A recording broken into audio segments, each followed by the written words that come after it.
We begin tonight with President Biden's next big proposal, a $2 trillion plan to improve the nation's infrastructure and why it could be a big deal for Western New York.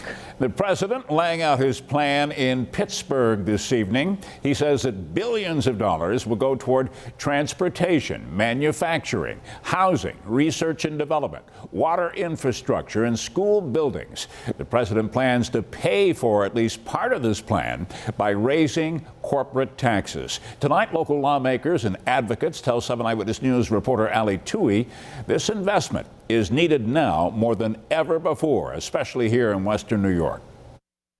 And the fact that they dragged their feet on providing this report is unacceptable. Frustration coming from Senate Transportation Committee Chair Tim Kennedy over this. 2 reports from the New York State Department of Transportation released this week with data from 2018 and 2019.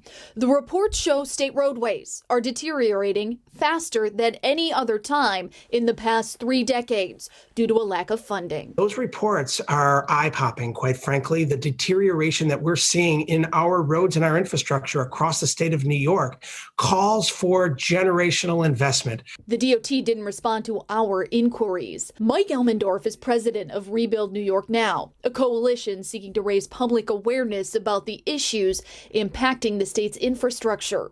He says the state often makes surface level repairs when the problem goes deeper. The wrong treatment is being done to the road, and it's frankly because the resources are inadequate to do what needs to be done. He says the report proves 2 things. The DOT needs to be more transparent and timelier when releasing data, and we should also be investing more in our roadways. He says there's some optimism, though, over President Joe Biden's proposed American Jobs Plan. It includes $621 billion in transportation infrastructure investment. $115 billion would be devoted to bridges and roads, most in need of repair. According to Congressman Brian Higgins, Western New York's piece of that pie hasn't yet been finalized. What does this mean for Western New York specifically, and what kind of dollars and cents could we see in our region? It's hard to put a dollar figure on it. It's a lot of money, but there's a big agenda. Higgins says he'd like to prioritize elevated expressways, including the Kensington Expressway, the Scajaquada, and the Skyway. Senator Kennedy also says those will be a priority if the plan is approved. But money will also be used to address road repair concerns found in the DOT reports. This may be a once-in-a-generation opportunity to really deal with our infrastructure needs.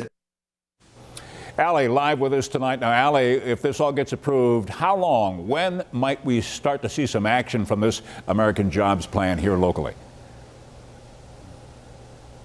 Keith, the $1 trillion question this evening. Congressman Higgins does tell me it does obviously still need to be voted on.